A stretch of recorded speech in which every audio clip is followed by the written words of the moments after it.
Hey, welcome to the Glen Gauer podcast, sponsored by Mission Blueprint. What is going on? Let's get started. In 1917, the Blessed Virgin Mary appeared in the small town of Fatima, Portugal, to 3 children. Now, the Blessed Virgin provided secrets to the Portuguese kids, which would all come true. The first, a vision of hell. This no doubtedly proved in hell's existence, something many Christians in today's world are denouncing. The second, devotion to her blessed heart, and a consecration to Russia for its conversion. The third secret, not yet revealed. It seems God is trying to warn the people. Now, 100 years earlier, Karl Marx was born. His life's work was not to support what's best for humanity, rather quite different. He insisted that the universe needed to be changed, instead of the universe changing us. Since there is no heaven in Marxism, a utopia must be achieved on this earth. Of course, that makes Christianity the enemy of Marxism. Marx said, "Religion is the opium of the people." What does opium do? It dulls the senses. Now, Marx, along with Engels, played a philosophical role in what is later called the Bolshevik Revolution, which brings us all the way back to 1917. It was just 4 months before the Bolshevik Revolution that the very same Blessed Virgin Mary appeared. Now, ladies and gentlemen, how could 3 young children on the opposite side of the continent know what was about to happen? She told this to the children: Russia will spread its airs throughout the world, raising up wars and persecutions against the church. The good will be martyred, the Holy Father will have much to suffer, and various nations will be annihilated. Russia's errors have spread throughout the world. Marxism had 4 things in mind. They are: 1, destroy the family; 2, destroy private property; 3, destroy religion; and 4, destroy the nation. Sister Lucia, one of the 3 children the Blessed Virgin appeared to, wrote this: "The decisive battle between the Lord and the kingdom of Satan will be over marriage and the family." Today we discuss how family has been under attack. So let's bring in Dennis. Say, hey, Dennis. Hey, what's going on, good people of South Dakota? Welcome back. It's always great to have you, Dennis. Oh, it's so fun to be here. I love it. So listen, Saint Pope John Paul said, "We are now standing in the face of the greatest historical confrontation humanity has gone through. I do not think that wide circles of the American society or wide circles of the Christian community realize this fully. We are now facing the final confrontation between the church and the anti-church, of the gospel versus the anti-gospel. This confrontation lies within the plans of divine providence. It is a trial which the whole church, and the Polish church in particular, must take up. It is a trial of not only our nation and the church, but in a sense, a test of 2,000 years of culture and Christian civilization, with all of its consequences for human dignity, individual rights, human rights, and the rights of nations." When you think about John Paul II's quote, it has a lot of anti-Marxism in it, doesn't it, Dennis? It really, really does. I was really taken back by this when I read this the first time. Yeah. All right, so how do you do this? How do you, first of all, how do you tear down the church? What are your thoughts? You know, a church is really a community of believers, and where we attend, we would call it a family of believers. So I would say the way you tear down the church, you tear down the family. What are your thoughts? Well, right. What does John Paul II say? He says, God is the first family. There's a father who has a son, and he loves himself. He loves his son so much that he gives his entire self to him. And the son receives that and gives his entire self back to the Father. And this constant exchange is a whole other person called the Holy Spirit. So God is the first family. You know, they talk about that with Mary and Joseph, that when Jesus was in the temple and was reunited back with Mary and Joseph, the question Mary asked was, "Where were you?" And I was with my father at the synagogue. Right. So if you tear down the family, you tear down the church. So I think the first way to tear down the family is through war. Oh, boy. I mean, you can go back to Civil War, brother against brother, ideologies, difference in opinions, divide things culturally, all those sorts of things that we've seen play out in our past and in our history are the shredding points of any family. Now, in our modern age, I mean, you can look at any number of things frankly, what are the two things that tear most families apart? It's money or sex. So war, though, I think... Tell me where you're going with this. I want to follow along. Who fights? Well, young people. War is young people dying and old men talking. Young married dads. Young married husbands fight. Many of them get killed. You take the father out of the family. You take the father out of the family. You take the authority out of the family. Now, ladies and gentlemen, women have authority too here. We're not saying that. But when you take when you take one of the parents away from the family, that's tragic. And instability. Well, did you know in the 20th century, we have seen more death in war than all the other centuries combined? Oh, yeah. Yeah, I've seen that stat and the number of young men that died in World War I, in World War II, Korea, Vietnam conflict, Desert Storm.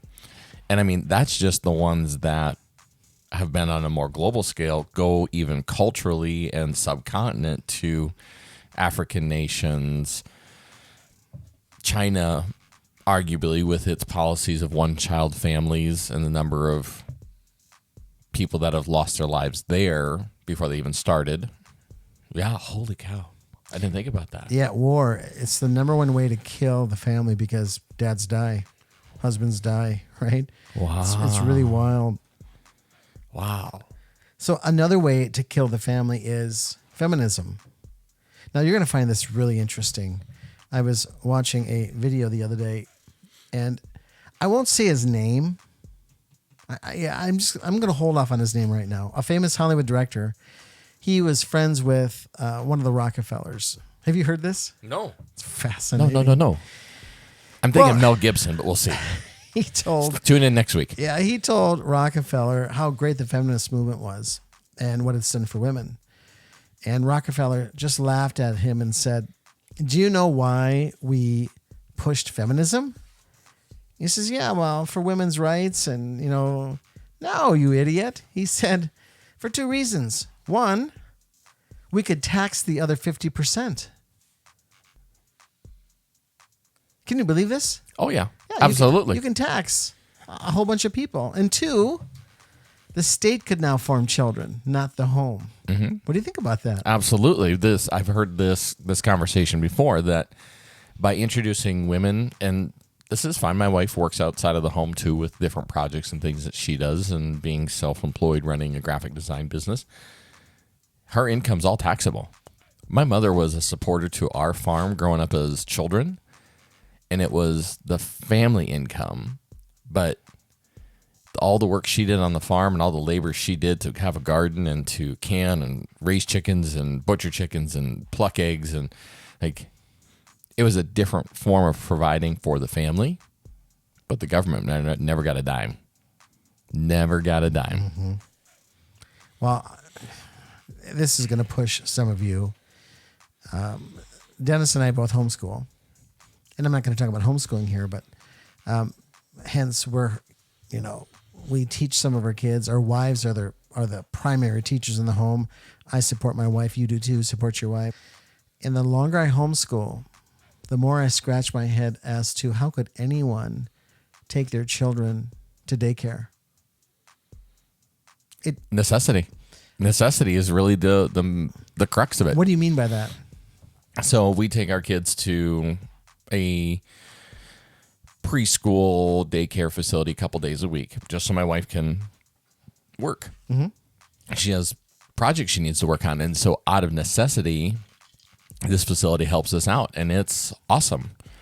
But if we feel like we're at a place where Trista doesn't have extra work this week, we just call them off and say, hey, you know what? We got this week. We're okay. And there are families there who are tanking their kids up on ibuprofen and Tylenol to get the fever down enough to get them in the door so that they can get to work, because their employer won't tolerate them missing work to stay home with their children. And on the flip side, if these families have bought many, many things that aren't necessities, but they have hopes and dreams that they're trying to pay for, and they need the two incomes to pay for it. And if one of them misses work, they can't make it float on a one-income family. And so we need twice as many people working, twice as much tax income. And I mean, we're into tax season now, so what's everybody's favorite thing? I get my government refund. Do our listeners realize that a government refund check is money that the government has taken from you and is giving back to you interest-free? They have held on to that money from anywhere from 12 months to a month, and they're giving you zero interest on your return. So I think the key is necessity. Is it really necessary? You know, my sister, one of my sisters, I have a few sisters that stayed. Hey, we're all family. 3 sisters, I got to count. I think 3 sisters stayed home full time. I might have that wrong, but I don't need to sit and count in my head. And, you know, people tell me, and we feel the pressure, you got to keep up with the Joneses around you, but I can't keep up with the Joneses. We don't make very much money, but I'm able to make it all work. And what else does a guy want? Now, I don't have a boat. I would like a 4-wheeler. You know, that would be fun. Maybe I'll get one someday. But I've got everything I really want and need right here in my home, my wife and my kids. We have enough food. But see, want becomes necessity. And this is the problem. People really put themselves in a corner where they have to work because they have the 2 car payments.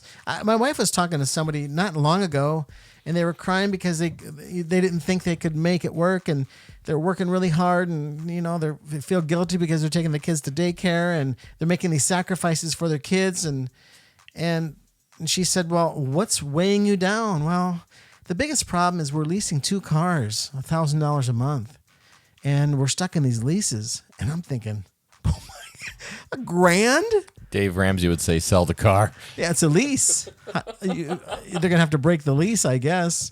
Get out of it, right?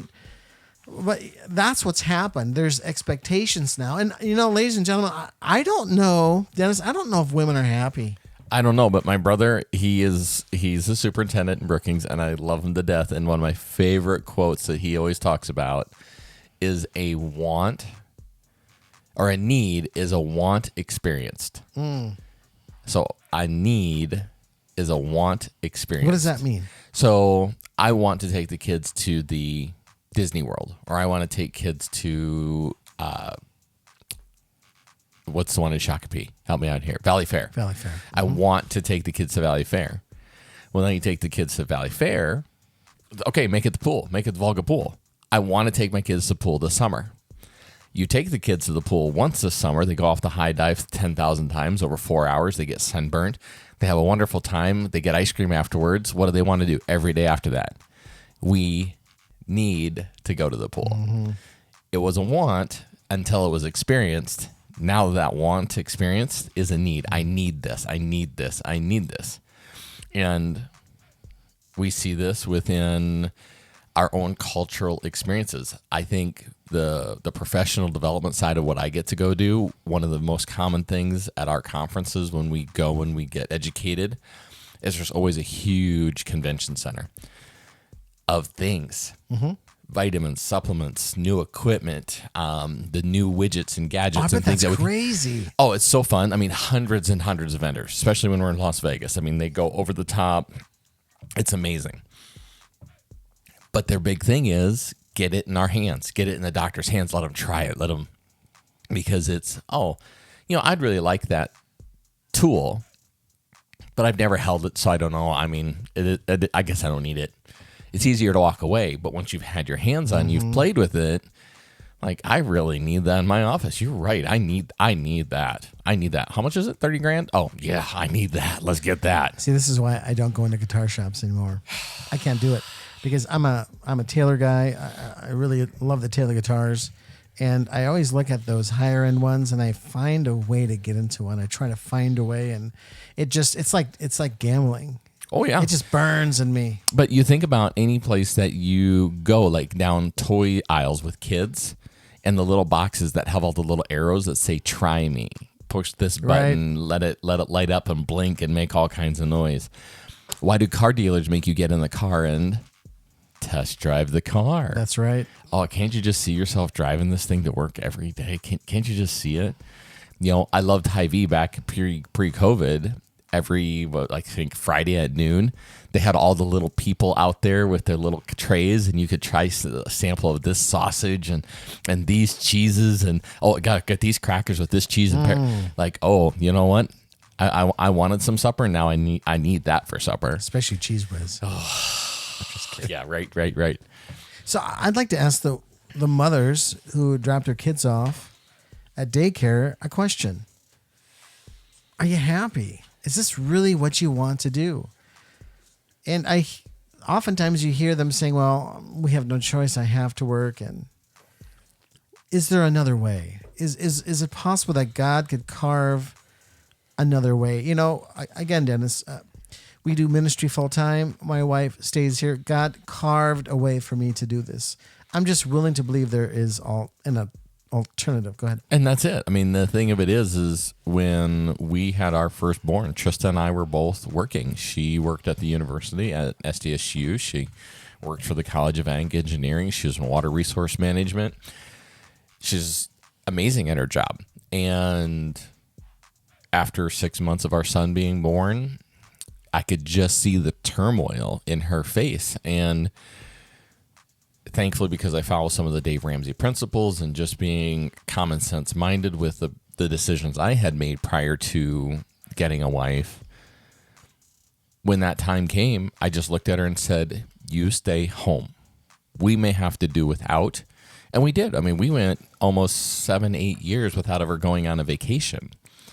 Because what's a vacation? Well, getting away from our own four walls of our house. Right. But we did day trips and we did little things to go see family. But it wasn't like our friends who go down to Cabo every year with 4 other couples and go on vacation for 3 or 4 days and lay on the beach. Ours was just more simple. Okay, so we've talked about getting rid of the men through war. Yep. We talked about feminism, getting women out of the homes and into the workforce. And confusing gender now. Now, okay, so let's talk about some of the things that we're witnessing today in America. We have had the gay rights for a while now. That's not new. Not even getting into the abortion thing. We don't need to right now.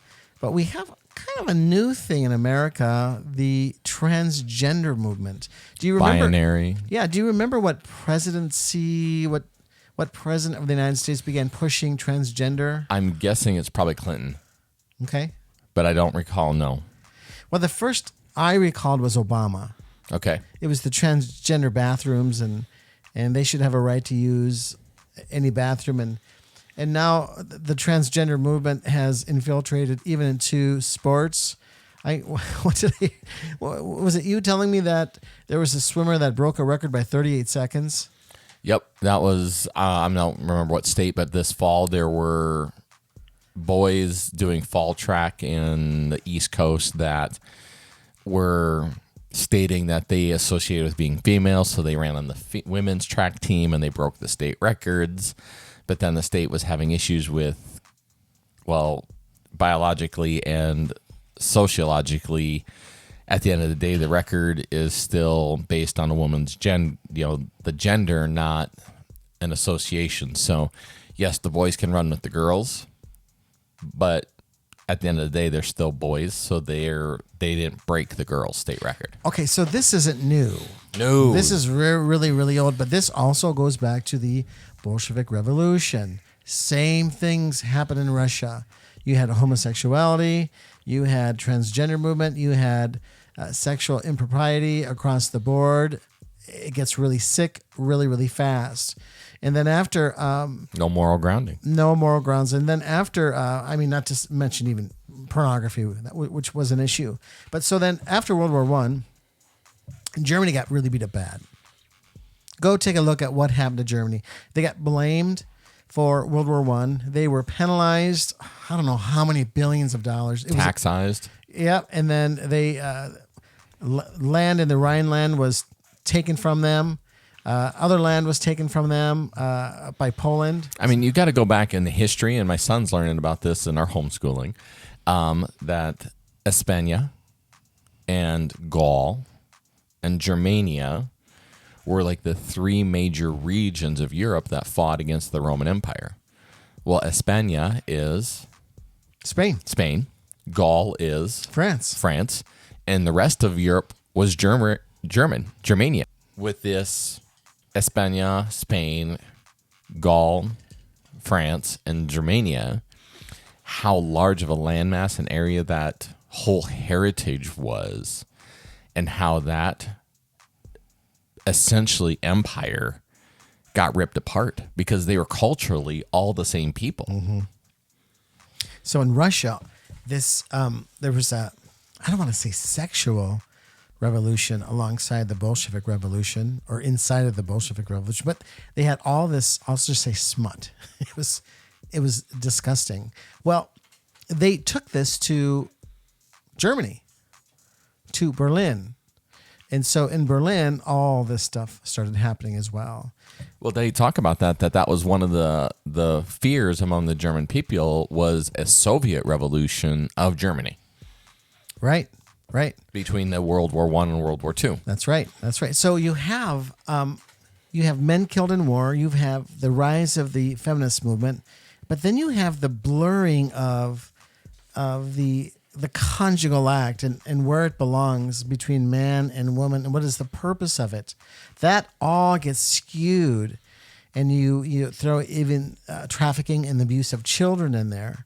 Well, that goes all the way back to the Greeks, though. Right, that's nothing new. But No. but in our culture, I think the point I'm trying to make is a lot of people don't know history. And they haven't been studying it because it isn't what came in the textbook of what the state said was important for us to learn.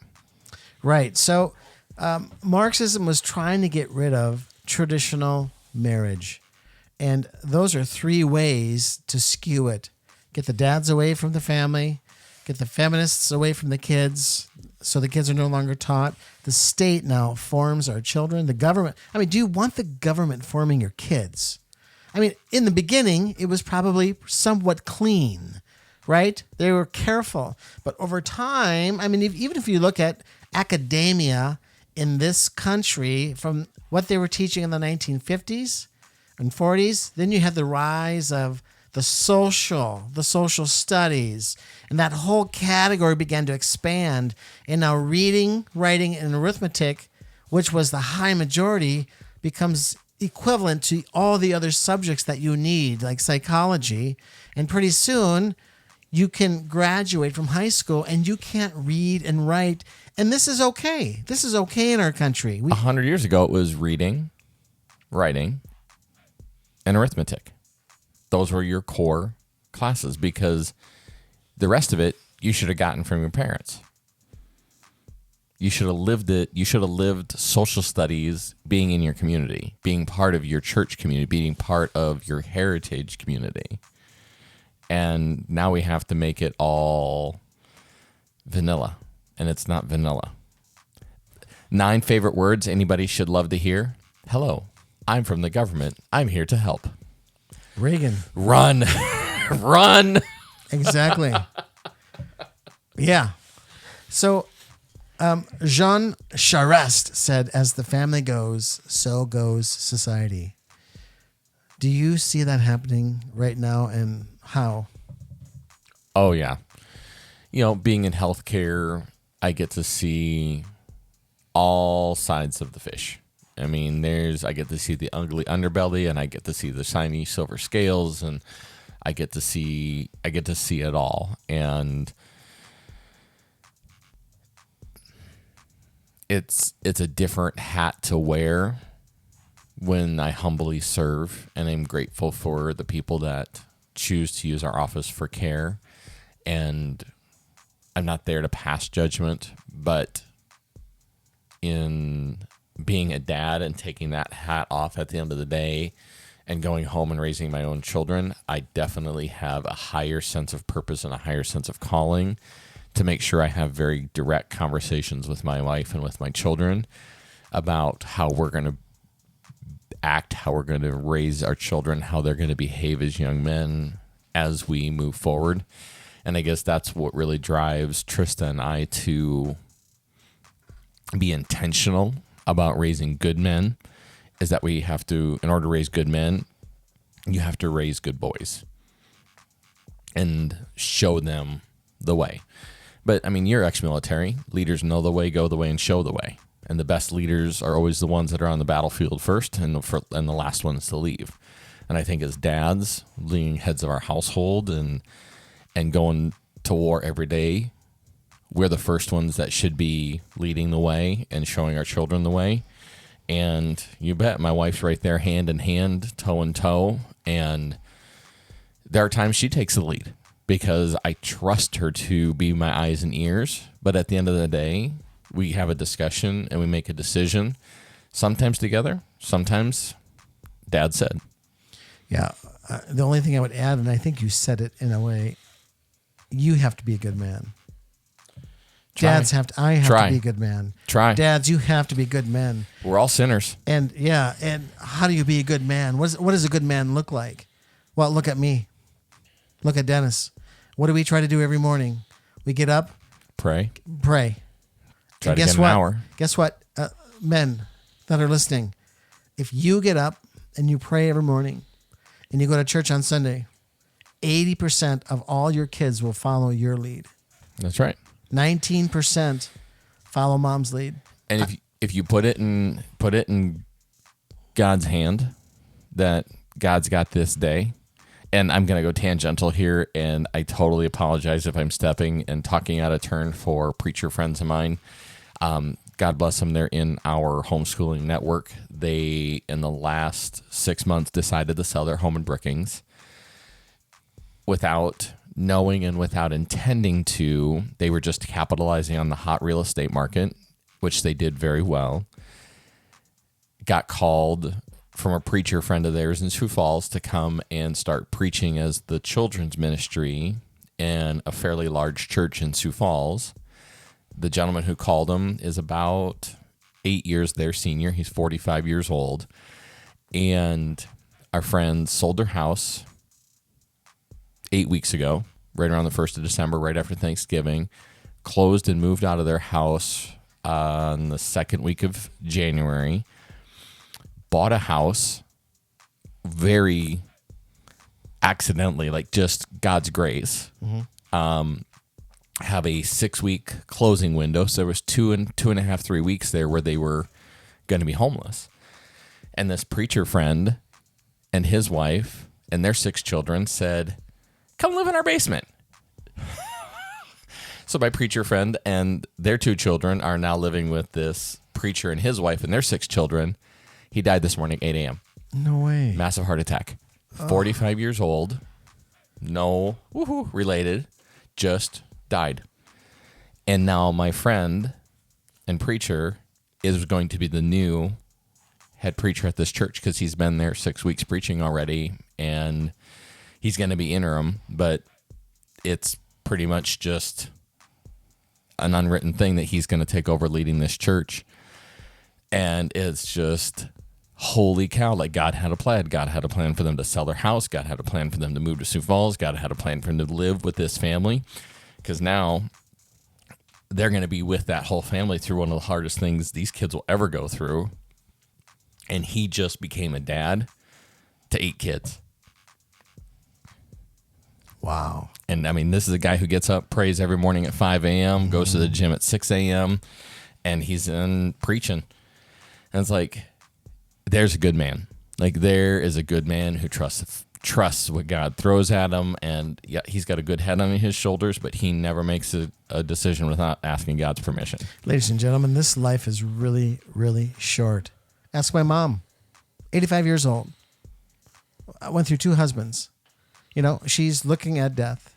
And I asked her a couple years ago, do you feel 80 some years old? No. I feel like I'm in my 40s, maybe my 30s.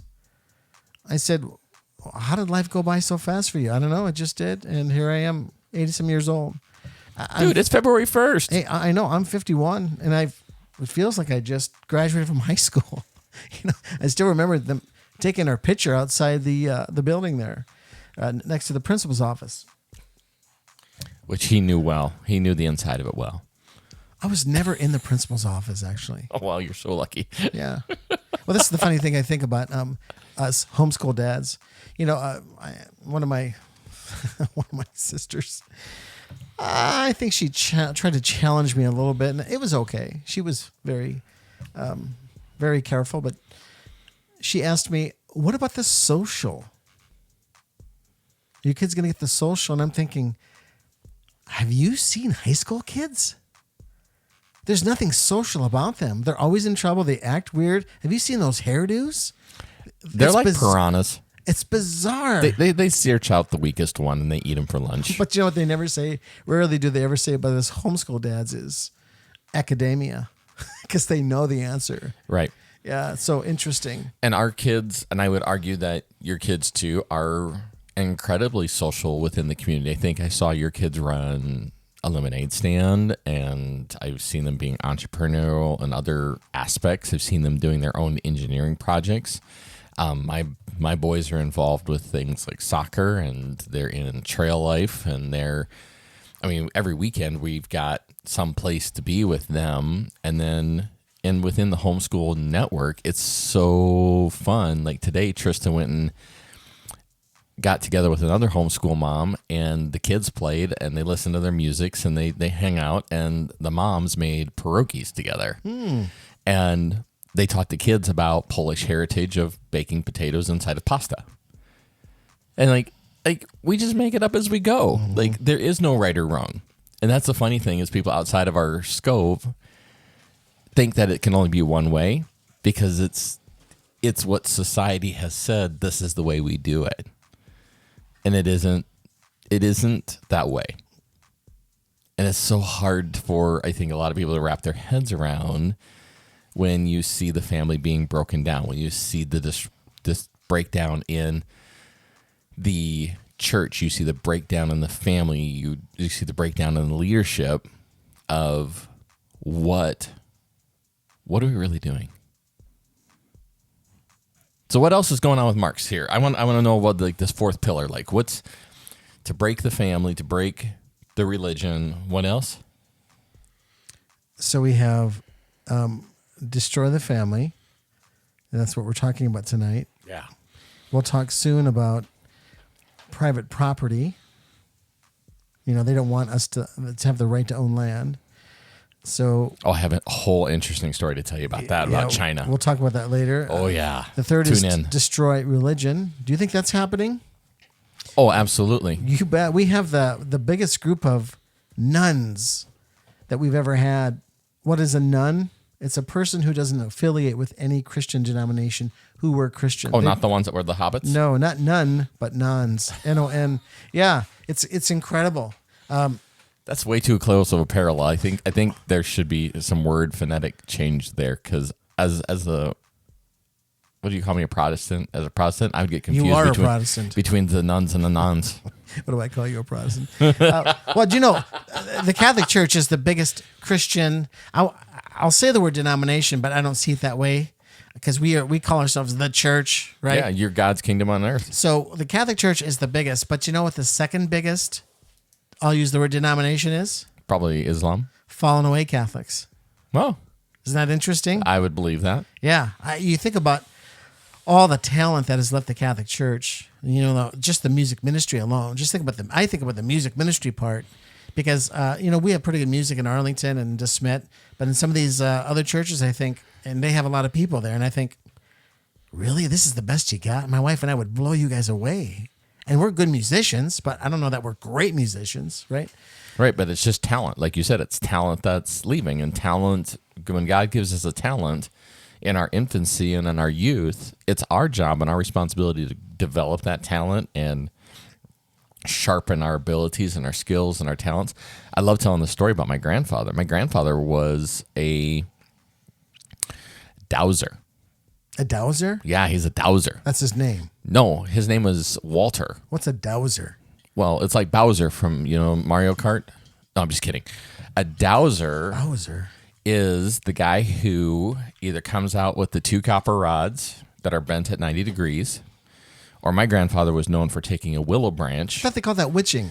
It's water witching. Water witching. Yep, but the technical name, the industry name is known as a dowser. Well, I can't say witch. Right. It's too spiritually Negative. bad. Right.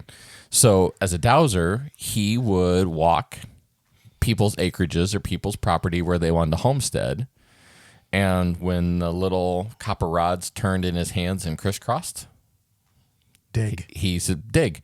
And he was known over by Lake Benton and Verdi. He'd tell people, if you dig here, go down 80 feet, you're going to hit good water. But if you go down 120, you're going to hit great water. And he could tell. That's wild. Well, but he was never distracted. He was never distracted by EMF fields. He was never distracted by telephones. He was never distracted by electricity. He just felt the earth. How do I become a dowser?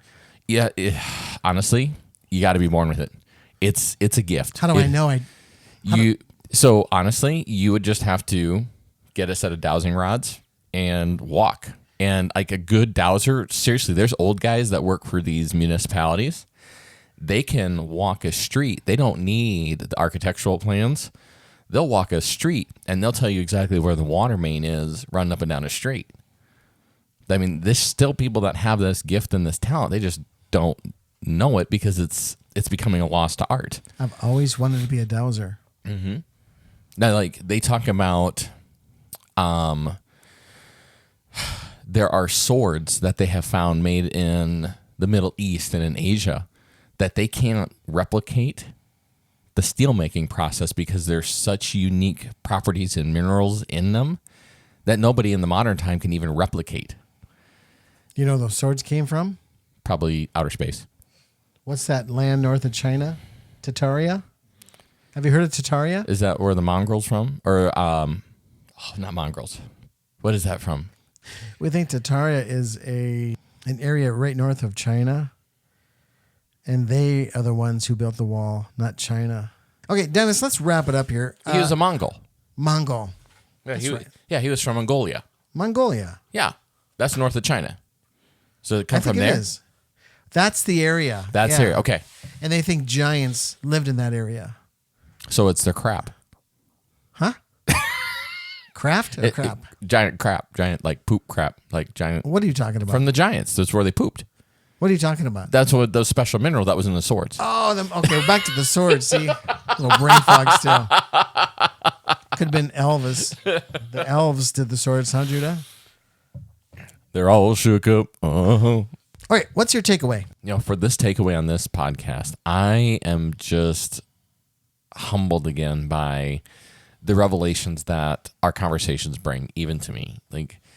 Not thinking about how much Vietnam took away from our culture, the number of young men that were lost, the number of potential lives that were lost, just in those men as individuals being lost.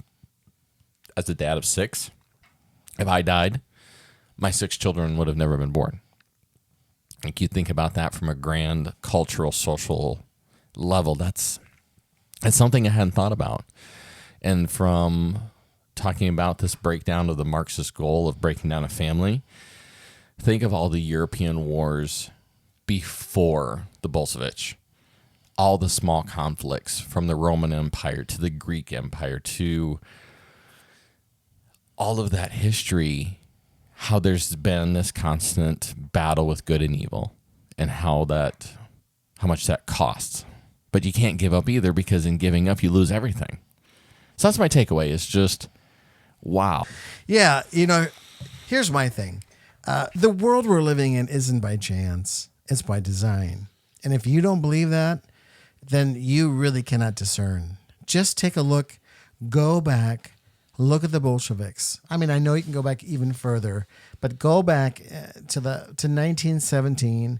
What did they do in Russia? Are you aware that Stalin killed 66 million Russians under his watch?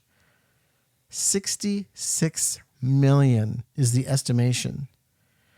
Everyone in the 20th century is told that Hitler was the most evil man. Maybe he was evil. 66 million? Hitler was a small fry in this thing. I mean, I'm not trying to downplay 6 million people, but part of the design. 66 million Russians and Christian Russians. These were Christians that were killed. You see, this is hard to imagine. And then the sexual perversion that they brought into Russia, which spilled into Germany and then to every part of the world, and now in America. And we go, I wonder how this happened. This is really too bad. We've never seen this before. Ladies and gentlemen, this is your wake-up call. There is an adversary, and he's coming for you. That's my takeaway. That's heavy. It's heavy, and it's true. And so this is what I would say to women. Here's my challenge to men and women in the workforce. Ladies, if you are working full-time and you've got children in daycare, consider ending your career for now and take care of those little ones. Get them out of daycare. Maybe even consider homeschooling them. You will be so blessed, and it's going to be hard. But I watch my wife, your wife, other wives that homeschool, and the amount of love and care that they have for their kids, because they're not only with them all the time, they're teaching them. It's really a gift. But you think about this. Eating fast food or going to the grocery store and buying good food and prepping it. Both are hard. But choose your hard. You can not take care of your body on the front side of life and have a really difficult time when you get to a retirement age, and that's hard. Or you can get your butt out of bed every morning, go work out for 30 minutes every single day, 5 days a week. That's not every day. But you can get up 5 days a week for 30 minutes, and that can be your hard. But pick your hard. There's a hard. If you're working in a great company and you feel fulfilled, okay, that's okay too. But if you don't, then okay. Yes, being home and maybe driving an older vehicle, maybe eating out a little less, maybe not having 100 channels of TV that you don't ever watch or there's nothing good on. You can find ways to save money and cut money. It'll be hard, but you'll be grateful. You could sell your house today, make a bunch of money, and live in a double wide. There's nothing wrong with a double wide. Hey, I'm going to get the last word this time. Get her done. I'm going to take it. So my sons and I, we really love the show, the Dick Van Dyke Show. As Ave says, my youngest daughter, she says, how does she say that? The Differ Dyke Show. It's really adorable. The Differ Dyke Show. It's so cute. Well, I just love Mary Tyler Moore's character. I mean, Mary Tyler Moore, she's pretty anyway. She's easy to watch. But I love her character. I did some research on Mary Tyler Moore. Gloria Steinem. Do you know who Gloria Steinem is? She is a huge feminist. Big in the 60s, 70s, 80s. I believe she's still alive. Maybe not 60s. But she tried to recruit Mary Tyler Moore for the feminist movement. Do you know what she told her? She said, I'm not a feminist. As a matter of fact, I believe that women should stay home. Their role is in the house. So women, if you're working and you've got kids in daycare, consider not working. We got your back. Thanks for joining the Glen Gauer podcast. You can find us on Apple, YouTube, Google, and Rumble. And my God, strengthen the bars of your gates. Amen. Amen.